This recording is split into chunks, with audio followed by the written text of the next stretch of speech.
ഇന്ന് മാർച്ച് 21 ലോക down syndrome ദിനം. ഒരു വ്യക്തിയെ ശാരീരികമായും മാനസികമായും ബാധിച്ചേക്കാവുന്ന ഒരു ന്യൂറോ ഡെവലപ്മെന്റൽ ഡിസോർഡറാണ് ഡൗൺ സിൻഡ്രോം. ഡൗൺ സിൻഡ്രോമിൽ ഒരു വ്യക്തിക്ക് ഒരു അധിക ക്രോമോസോം ഉണ്ട്. വ്യക്തിയുടെ ശരീരവും തലച്ചോറും വികസിക്കുമ്പോൾ ഇത് മാറിക്കൊണ്ടിരിക്കുന്നു. വ്യത്യസ്തമായ മുഖഭാവം, ബുദ്ധിപരമായ വൈകല്യം എന്നിവ ഡൗൺ സിൻഡ്രോമിന്റെ ചില ലക്ഷണങ്ങളാണ്.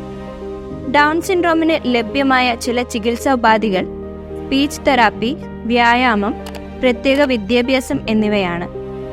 2012 മുതൽ എല്ലാ വർഷവും ഈ ദിനം ഐക്യരാഷ്ട്രസഭയുടെ പൊതുസഭ തീരുമാനിച്ചു.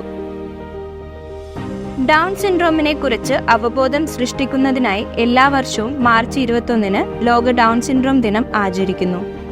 ലോകത്താകമാനം 60 ലക്ഷം പേരെ ബാധിക്കുന്ന ഒരു സാധാരണ പ്രശ്നമായാണ് ഡൗൺ സിൻഡ്രോമിനെ കരുതുന്നത്.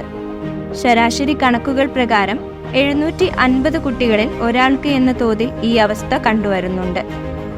ഡൗൺ സിൻഡ്രോം ഒരു രോഗമല്ല, ഒരു അവസ്ഥയാണ്. മനുഷ്യ ശരീരത്തിലെ എല്ലാ കോശങ്ങളിലും 23 ജോഡി ക്രോമോസോമുകളുണ്ട്. എന്നാൽ ഡൗൺ സിൻഡ്രോം ഉള്ള ഒരു കുട്ടിയിൽ നമ്പർ 21 ക്രോമോസോമിൽ 2 പകരം ഒരു അധിക ക്രോമോസോം കൂടി ഉണ്ടാകുന്നു. മറ്റു കുട്ടികളെ അപേക്ഷിച്ച് ശാരീരികവും ബുദ്ധിപരവുമായി ഇവരിൽ ചില വ്യത്യാസങ്ങളുണ്ട്. കഴുത്തുറയ്ക്കാനും നടക്കുവാനും സംസാരിക്കുവാനും ബുദ്ധിവികാസത്തിനും കാലതാമസമുണ്ടാകും. പരന്ന മുഖം, കണ്ണിലുള്ള വ്യത്യാസം, പേശി ബലക്കുറവ്, ഹൃദയ സംബന്ധമായ രോഗങ്ങൾ, കാഴ്ച കേൾവി തകരാറ്, ഇടയ്ക്കിടയ്ക്കുള്ള ചെവി കുടൽ സംബന്ധമായ രോഗങ്ങൾ, കഴുത്തിന്റെ ഭാഗത്തെ എല്ലിന്റെ ബലക്കുറവ് തുടങ്ങിയവ ഡൗൺ സിൻഡ്രോം ഉള്ള കുട്ടികളിൽ ഉണ്ടാകാം.